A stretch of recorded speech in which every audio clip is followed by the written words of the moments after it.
Assalamualaikum warahmatullahi wabarakatuh. Bismillah, alhamdulillah, assalatu wassalamu ala rasulillah wa ala alihi wa sahbihi wa mawalah. Amma ba'du, hadirin yang berbahagia, kita jumpa lagi di channel kesayangan kita, yaitu channel Cermin Ceramah Minimalis, yang saat ini akan menguraikan atau mengedepankan satu materi dengan judul Perang Melawan Setan dan Menutup Pintu Masuknya.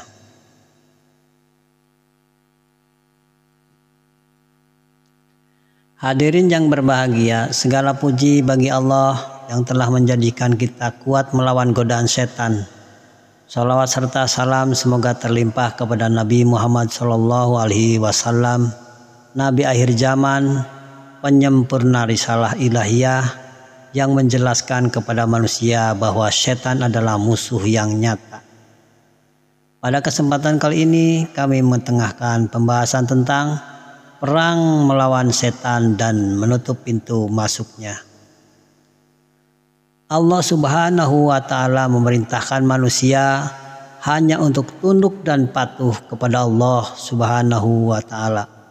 Dengan melaksanakan kepatuhan kepadanya, manusia akan memperoleh derajat yang mulia di sisinya.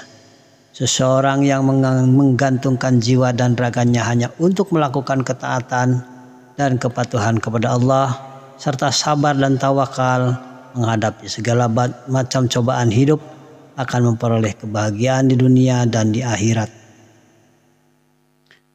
Karena Allah akan melimpahkan rahmat dan karunia yang tiada tara kepadanya, hidayah dan pertolongannya senantiasa menaunginya.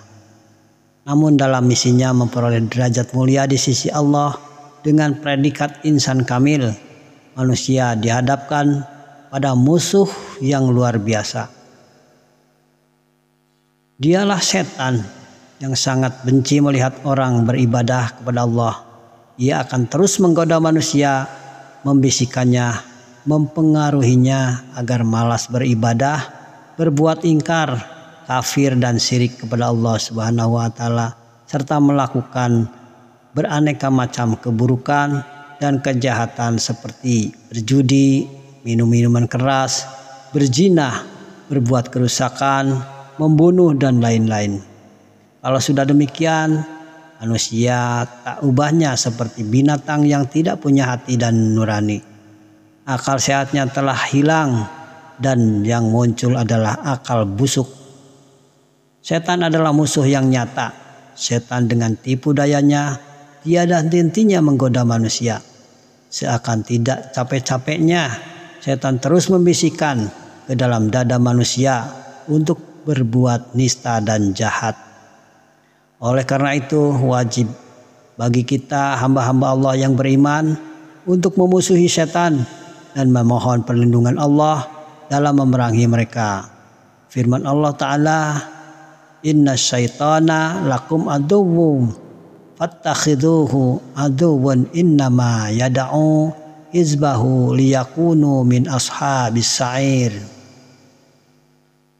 Sesungguhnya setan itu adalah musuh bagimu, maka anggaplah ia musuhmu, karena sesungguhnya setan-setan itu hanya mengajak golongannya supaya mereka menjadi penghuni neraka yang menyala-nyala. Quran Surat Al-Fatir ayat 6.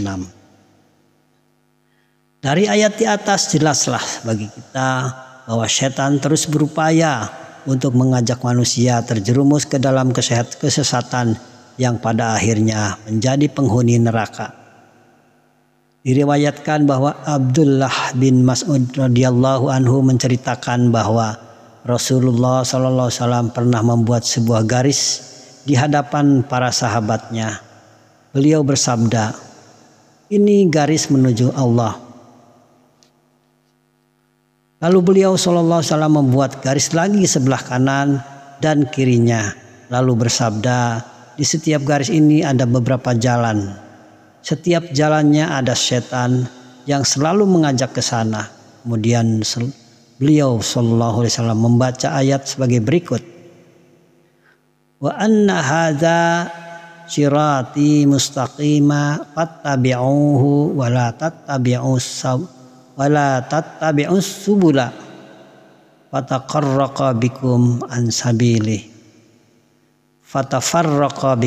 sabilih.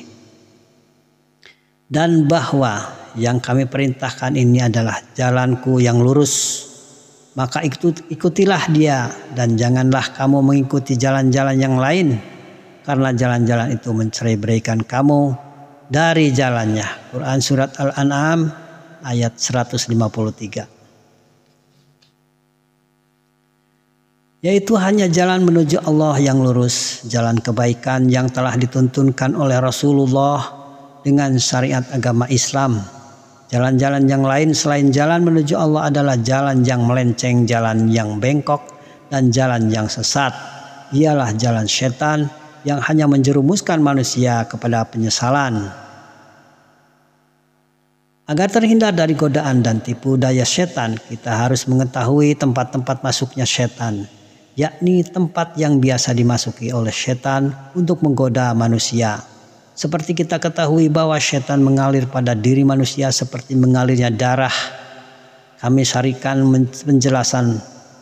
penjelasan Imam Al-Ghazali tentang tempat-tempat yang biasa dimasuki setan sebagai berikut. 1. Marah dan menuruti kesenangan hawa nafsu. Yang kedua, dengki dan rakus. Yang ketiga, mencintai kemewahan. Yang keempat, tamak dan berharap. Yang kelima, tergesa-gesa atau menunda-nunda urusan. Yang keenam, bakhil dan takut miskin.